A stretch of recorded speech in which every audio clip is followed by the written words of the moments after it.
This was the hut of horrors we discovered at the end of June 2010, where we found 15 cats held prisoners alongside their beloved companions, left to die God knows how long before.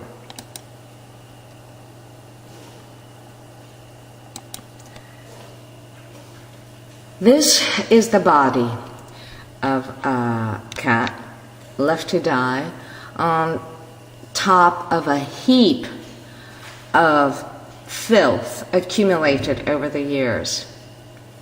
And again, on top of her, yet more filth. Here we have a cat carrier with a mummified cat inside, left to die in her filth and feces.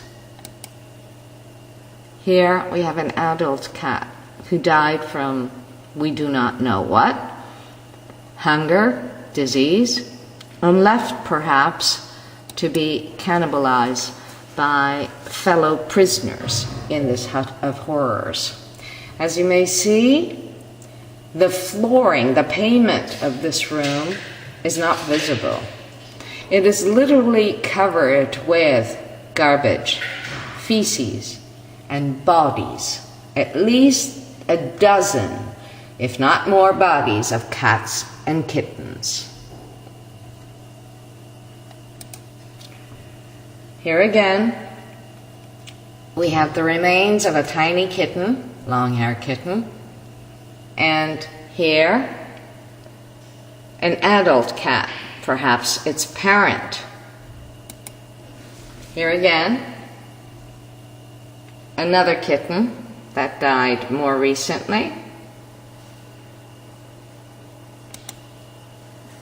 And here, what we found outside the hut of horrors, the remains of a cat sawed in half.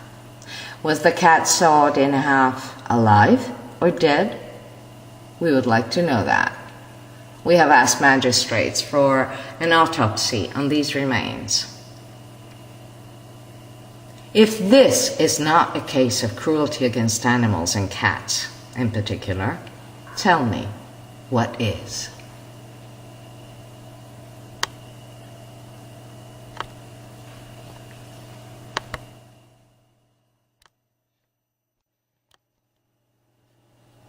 And here are the survivors shortly after their rescue. Tired, scared, not trusting humans. Then they were spayed, neutered, cuddled, given great food, tons of food, and a safe haven. And then they began to relax, begin to retrust human beings.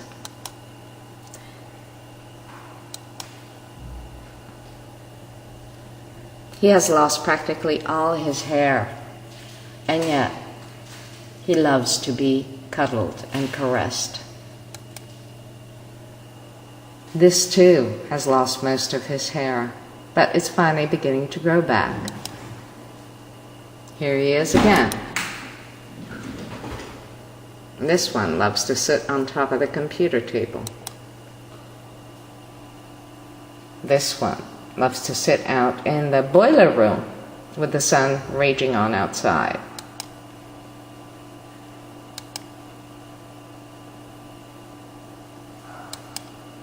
And finally, adapting to the new environment, they begin to play with other cats, with me. They climb the structure and sit peacefully with other cats. Is that not what cats are for? To eat, play with us, and sleep alongside us? Now that these cats have adapted, I would say that 6 to 7 of them could be rehomed easily into loving families.